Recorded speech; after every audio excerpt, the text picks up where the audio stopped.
একজন কৃষকের সাথে কথা বলবো, দেখি ওনার একজন কৃষক, উনি একজন পরিশ্রমী মানুষ।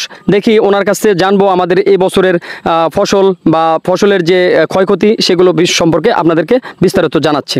আসসালামু আলাইকুম। আমাদের কুড়িগ্রাম জেলা মোহনগঞ্জ মুজা এর ভিতরে অনেক ফসল, পাট, ধান, চীনা অনেক ক্ষয়ক্ষতি হয়ে গেছে। এই বন্যা ক্ষতিগ্রস্ত হয়ে গেছে। এখন মনে ধান, কাঁচা ধান পাহে নাই, অনেকে কাঁচা ধান কাটছে, গরু খেন নাই, ধানে ফলন এইরকম দুর্গত অবস্থা আমাদের কুড়িগ্রাম মোহনগঞ্জের ভিতরে হয়ে গেছে গা।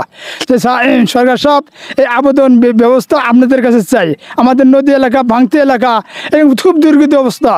স্যার, সরকার সাহেব আপনার কাছে আবেদন আমরা জানাই, যেভাবে সুন্দর মোহনগঞ্জ কুড়িগ্রাম যেভাবে আবাদ ফসল যেভাবে উন্নয়ন হয় সেভাবে আপনারা চেষ্টা করবেন, এটা আমাদের দাবি থাকলো আপনাদের কাছে।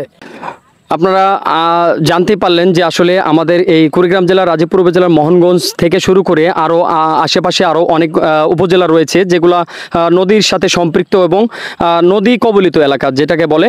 এই নদীর অতিরিক্ত পানি বৃদ্ধির কারণে বা অনাকাঙ্ক্ষিত বন্যার কারণে যে পরিমাণে ক্ষতি হয়েছে মানুষের, আসলে সেটা মেনে নেওয়ার মতো না। একজন কৃষক, একজন গরিব কৃষক, তার স্বপ্ন, তার আত্মা, তার প্রাণ হচ্ছে একটা ফসল। সেই ফসলটা যদি নষ্ট হয়ে যায় তাহলে সে কতটা কষ্ট পায় সেটা তাদের মুখ থেকে শুনলেন।